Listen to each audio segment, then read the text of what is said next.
with the Nursing and Midwifery Board of Ireland, and together myself and Emer McCormack are going to talk you through the presentation this afternoon. The whole objective of this session is to provide you with information on the revised standards for the midwifery registration programme in advance of the public consultation, which opens today on the 7th of May. Emer, would you like to introduce yourself first off? Yep, afternoon everybody. Emer McCormack is my name. I am the newest member to the Education Policy Standards team here in the NMBI. My role is professional officer with the remit, the midwifery remit with Karen, and also I have a brief with Lorraine in nursing. And I am most recently joined from clinical practice as an advanced midwife practitioner, for those of you who don't know me. So thank you, Karen. Thanks, Emer. Just a reminder in the first instance as to who NMBI are and what we do. So obviously we're the regulator for the professions of nursing and midwifery. We have a statutory obligation to protect the public and also the integrity of the professions of nursing and midwifery. Just our mandated legislation is to develop standards for midwifery education and revise these standards in line with national and international advancements. The NMBI also monitor adherence to these standards, and then the educational bodies approved by the NMBI are then mandated to complete with the amended standards. The timeline, as you see in front of you, it essentially started in August 22, when the RunMe research began. It was commissioned by the Department of Health and the Nursing and Midwifery Board. The ERB prior to that was published in 2022, but the implementation started in May 23. In February of this year, I convened an advisory committee, and I'll go through the membership of that advisory committee later on in the presentation. But we've had various meetings, there's been various drafts put together and commented on and advised throughout March and April, and now May. We're doing some information sessions just in advance of public consultation, which opens this evening. The ERB recommendations, again, just a reminder, recommendation 18 is for the higher educational institutions, the Department of Health, the HSE and the NMBI to review the undergraduate nursing and midwifery curricula in the context of Sláintecare and the introduction of enhanced practice contract and the future health needs of the population. Recommendation 19 then is the NMBI, the higher education institutions and the HSE to expand locations for undergraduate nursing and midwifery clinical placements. And then recommendation 20 is ongoing review and revision of the standards every 5 years. As well as a review of the existing curricula, RunMe, an independent consultation process was commissioned by the Implementation Action Group.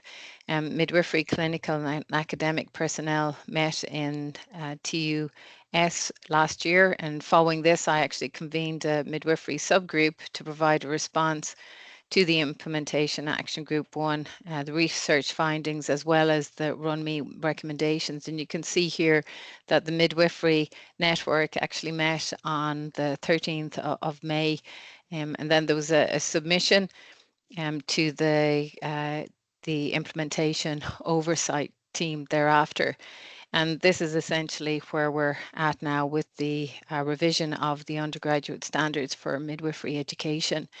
The Implementation Action Group actions review standards for midwifery education, introduction of a 12-week internship at the end of year 3 with a ratio of 1 to 3.5, the remaining 24 weeks internship to be completed in year 4, focusing on registration specific practice. The programme will conclude in June then, in line with other undergraduate student cohorts across the third level sector. Before we started, or before it convened the advisory group, I sent out a survey to the 6 colleges that deliver the midwifery programme. and asked certain questions. One of the questions was, what curriculum content do you believe is essential for the future of integrated care? The responses were interprofessional learning, multidisciplinary team simulation skills, digital health learning, collaboration, more community midwifery placements, women's health and health promotion.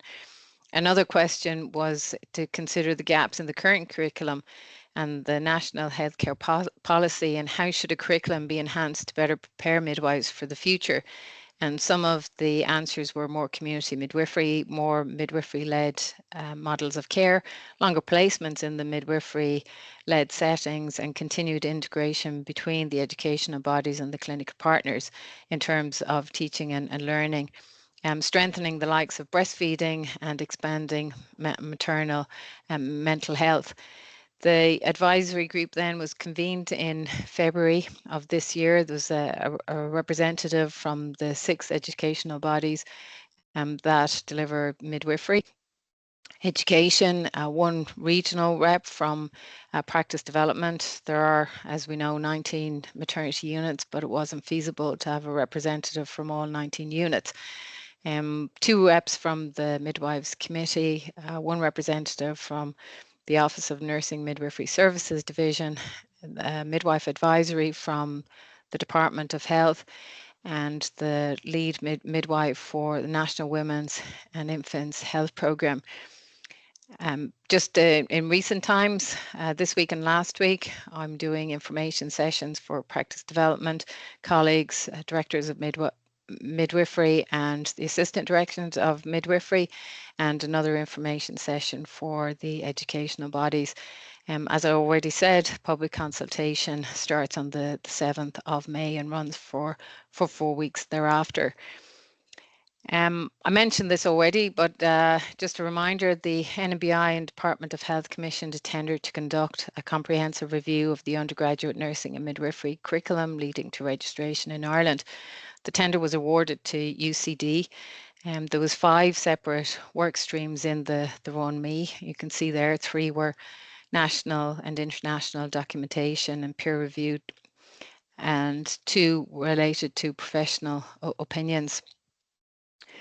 Policy document, there are 34 health and social care policy documents reviewed. There was 16 included in the analysis. From a curriculum review point of view, the 7 international midwifery specific curriculum reviewed. From the systemic literature review, there were far more than 79, but there was 79 included, 6 exclusively midwifery, 7 related both to midwifery and nursing, and the others were nursing specific. The graduate survey, there was 363 graduates altogether, 12.9% represented midwifery, and just to put this in context, there was 44.3 represented general nursing, 15.8 ID, 13.8 children's nursing, and 13.2 mental health. 12 focus groups as well from a stakeholder consultation point of view. The asterisks there for clinical CPC, SALOs and practice development coordinators were midwifery. Representations from midwifery were on those stakeholder consultations. Same with the preceptor groups and same with the academic groups. These are gaps identified in policy review. Currently, there's meaningful engagement and consultation with senior nursing and midwifery leadership was not visible. Term nursing and midwifery was used throughout generic policies, but it didn't necessarily refer to midwifery practice. Documents failed to explain or describe the role of the midwife. The environment that midwives practice is flexible and diverse, reflecting the woman's home within the community. The quality of midwifery care was defined on the 4 pillars, including safety, teamwork, flexibility, and research. And then future requirements is for an increased focus on community health, and important that all undergraduate midwives have a deep understanding of the forces that influence health inequality and women's safety in all populations. And also understanding the role of midwifery is incredibly important as well. There is a sense that there's a lack of understanding of the role of midwives and persistent use of words nursing and midwifery in combination, even when the subject matter did not necessarily relate to midwifery. Gaps then identified in the curriculum review. Currently, general nursing is predominantly the international standard of registration. Midwifery as a distinct profession is emerging. European directive specifies the number of hours required and outlines areas for student exposure, although there's no specified duration of exposure. Direct entry midwifery is not available across all European countries. Mostly it's postgraduate entry, which is more widely available. Future requirements then for a learner-centred curriculum, greater emphasis on healthcare policy and its development in the curriculum, essential that the curriculum is understood by all, and future curricula require a greater focus on the social determinants of health, and distinct pathways are defined in midwifery curriculum. And as the curriculum is split equally between education bodies and healthcare providers, it's essential that the curriculum is understood by all involved. Gaps identified in regulation standards then, pretty similar to where we're going. Currently it's bachelor degree. We're still going to have a bachelor degree, supernumerary placement, that's going to remain, internship, that's going to remain, legislative framework, and we're still complying with the legislative framework. Although at the moment the standards are highly prescriptive, structured, placement focused, while person-centered care and EU compliant is good. The direction that we're taking the standards in is to have them more flexible, more choice and competency focused. Gaps then identified in the literature review. Currently, preceptorship model, prescriptive placement, short placements not necessarily conducive to learning, insufficient preparation for practice, students felt unwelcomed, there's inadequate supervision due to the busyness of the wards, there's fixed shift patterns, and passes dependent quite often on the relationship with the preceptor. Student supervision was highlighted as an area requiring significant change, but there's no clear vision for what this change should look like. Future requirements then, and this is based on the evidence, standards for supervision, structured practice placement preparation, prepares supervisors to welcome and support the students, flexible shift patterns, including nights, outcome-based standards with less emphasis on prescriptive content, separate supervision and assessment and practice placements, hence the assessment standards, continuity of care experience, environment for student midwives to thrive, and revise the preceptorship model, all of which is happening. And the literature was very, very strong on some of these topics, particularly the shift pattern. Opportunities were very different in the busyness of the 9 to 5 compared to nights, for instance, where there was found to be more learning opportunities. This then is the optimal learning environment. From a student and supervisor perspective. You can see there it's we've called it CS, stronger rapport with CS, which is the clinical supervisor. Through the literature, there's lots of different terms, so we've decided with clinical supervisor.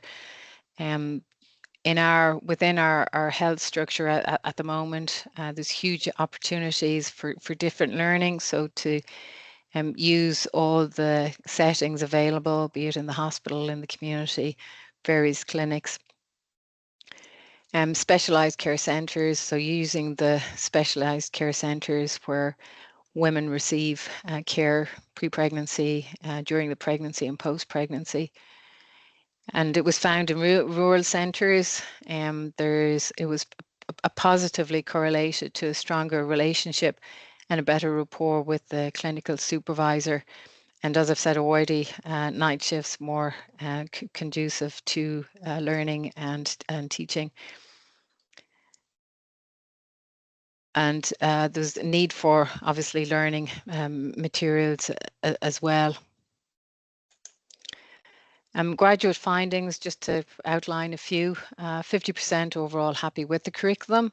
82% of students said far too much pressure placed on them.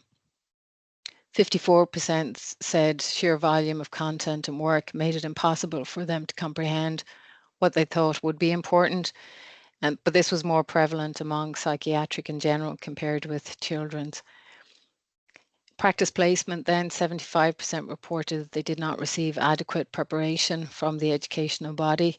In particular, midwifery students, 70% said they did not receive adequate supervision during practice placement. And this related to all graduates, and also that their supervisors did not understand how the placement related to the broader course requirements.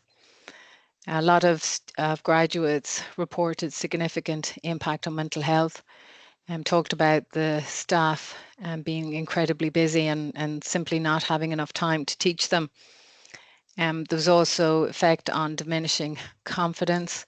Many reconsidered their careers despite having gone through and successfully completed the program. Their longer placements allow them to practice their skills and consolidate theory. And internship, they felt, was incredibly important to prepare them for their roles. And simulated was important to practice their skills. Some mentioned that those placements were dreadful to work in with little to no support from the staff, and their confidence diminished with time. Midwifery specific, very important to understand midwifery from those outside of the midwifery profession. And midwifery care is woman-centered, holistic, personalized, and culturally sensitive. And midwives play a strong advocacy role for women pre, during, post-pregnancy. The midwifery profession should be acknowledged as a distinctly separate profession and to incorporate the distinct pathways within the midwifery curriculum. And these are just a few comments from either stakeholder groups or student midwives. Midwifery expressed that the community component demonstrated a separation from the medicalized model of the pathway for women and promoted an opportunity to provide more holistic care. Just the end point there, if we're looking after women in the community, we want to care for her from beginning to end. And comments reflected a desire to expand student experience of community midwifery.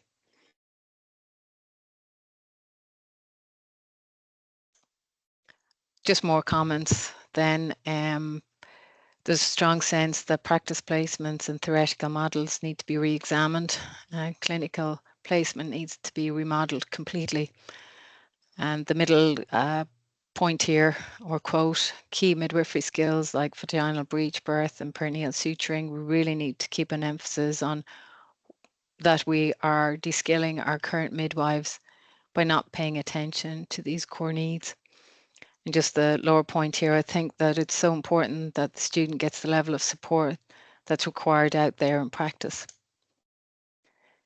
And then midwifery as a distinct profession was very strong in the Run Me report. Participants in all midwifery groups expressed that this is a separate profession with its own body of knowledge and its own philosophy. Midwives expressed they are advocates for women and their role is supporting women through a normal event in their life. And this quote here, it's the autonomy and the decision making and the ability to be able to provide a level of care to a woman to make a decision on the plan of care. You're not dependent on doctors as you would be more in nursing. You can see the woman, make a decision with her and follow through on the plan of care. I think it's that autonomy that I suppose is quite special. These are the optimal teaching characteristics. So characteristics in student-centered category that receive the most attention was that concerned with the teaching methodologies that encourage autonomy in students, but also maintain a culture of shared responsibility. And some of the ways in which this is shared responsibility is achieved through peer or near peer supervision. So near peer supervision is essentially a more experienced student midwife in, say, for instance, fourth year, looking after or supervising a first year student.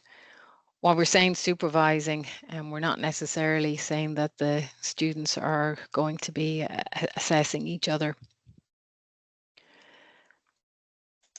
And just a summary of the key findings from a policy point of view: persistent use of nurse and midwifery not necessarily related to midwifery.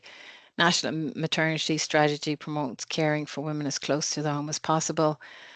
Incorporate the 3 pathways, and practice placements in midwifery should be considered mapping to the various pathways for transparency. Curriculum document then. No program exceeded 4 years from an international perspective. No specified duration of exposure for any clinical placement in the current EU directive. And then graduate survey, again, I've said this already, but just a summary, reported they did not receive adequate preparation, and sometimes their experience was quite negative. So from the scoping review, and this is how the standards are laid out: student characteristics, supervisor characteristics, teaching characteristics, and the optimal physical and social environment. Just a reminder of RunMe recommendations. In the first instance, undergraduate programs should remain a Bachelor of Science honours degree, which they will. Supernumerary model remains, which it is. Internship component remains, which it will. Revise the preceptorship model. This has been done with the ONMSD leading on this project. There's a tender live at the moment on a research project for the evaluation to determine a new clinical practice support model for undergraduate nursing and midwifery students and newly qualified staff.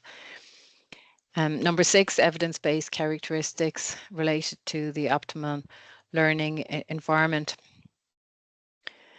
and greater emphasis on healthcare policy development and implementation, which requires a visible voice from all grades of professions of nursing and midwifery pertaining to the professional roles in healthcare design and delivery. And number 8, the funding model for student nurses and midwife education should be revised. Number 9 then, greater integration of the CPC in clinical skills and structure. 10, greater engagement and understanding of the curricula. 11, education bodies to explore instructional design or similar frameworks. 12, education bodies to adopt an inclusive teaching methodology that enables transformative and flexible nurses and midwives to fulfill the role. 13, a learning-centered approach is applied in developing a future-focused, flexible curriculum. Choice and autonomy are central to the future curricula. 14 then, the future curricula requires a greater focus on social determinants of health. And 15, the future guidance documents from NMBI should move towards outcome-based standards with less emphasis on prescriptive content. And 16, increase capacity on nursing and midwifery programs to enhance access to nursing and midwifery education. Pardon me. And then midwifery specific RunMe recommendations, and I've said this already. So midwifery should be acknowledged as a distinctly separate profession, and the distinct pathways are defined in the midwifery curricula. And Emer is going to take you through the changes now. Thanks, Emer. Thanks, Karen. So what is changing in our new midwife registration program standards? So as Karen has said, the Department of Health through the expert review body have recommended that there's a change to the curriculum structure, that there's more condensed hours that are in line with EU directive and legislation, that there's an increased community placement, and that we'll have a 3rd-year internship program. So from the NMBI, we're changing our regulatory approach. So we're going to use a standards approach in line with regulation and international best practice. We will have minimum standards to inform the curriculum development, and there will be mapping to increase transparency of the application of standards into curricula.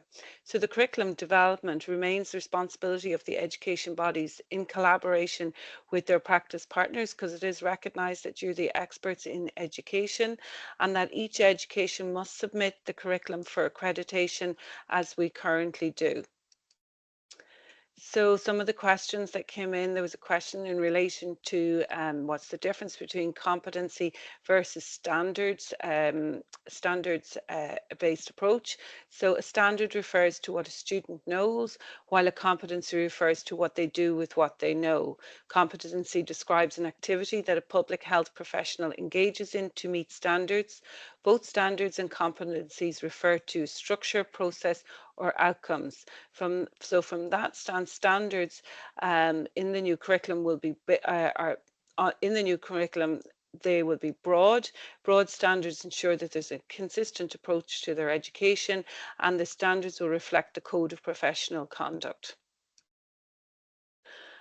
The hours, so currently on the left-hand side of the screen, we have the current standards, and they're compared here to what the new standards will be. So EU requirements of 4,600 hours will remain unchanged, and it's a 50-50 split between theory and clinical hours. So 2,300 theoretical hours and 2,300 clinical hours, and there's no change to this. There is, it was identified in the RUN-Me that there was a significant variance of hours per week nationally, that all of the clinical sites, the students do. So the new standards will dictate that there's a 37.5-hour week will be the standard clinical placements hours. The minimum hours, the minimum weeks in the current standard is 81 weeks, and this will now change to 62 weeks minimum, which is based on a 37.5-hour week. We were asked about paying back time. So time is set to the EU directives of 2,300 practice hours, and it will be up to the education bodies to decide a structure aligned to this EU requirement. The practice placement location in community. So it will be advised that all opportunities where maternity and midwifery services are delivered and available should be utilised. Specialist experience won't necessarily be in weeks, but they will be in hours. And it's up to the education bodies and the clinical practice sites to operationalise this. These are just some examples of community placements and settings where the hours can be accumulated. So places like antenatal care in the community, home birth services, postnatal care in the community, gynae through the ambulatory gynae care services, perinatal mental health services, breastfeeding support groups, addiction services, mother and baby groups, sexual assault trauma units, infertility services, menopausal service, and genomic services.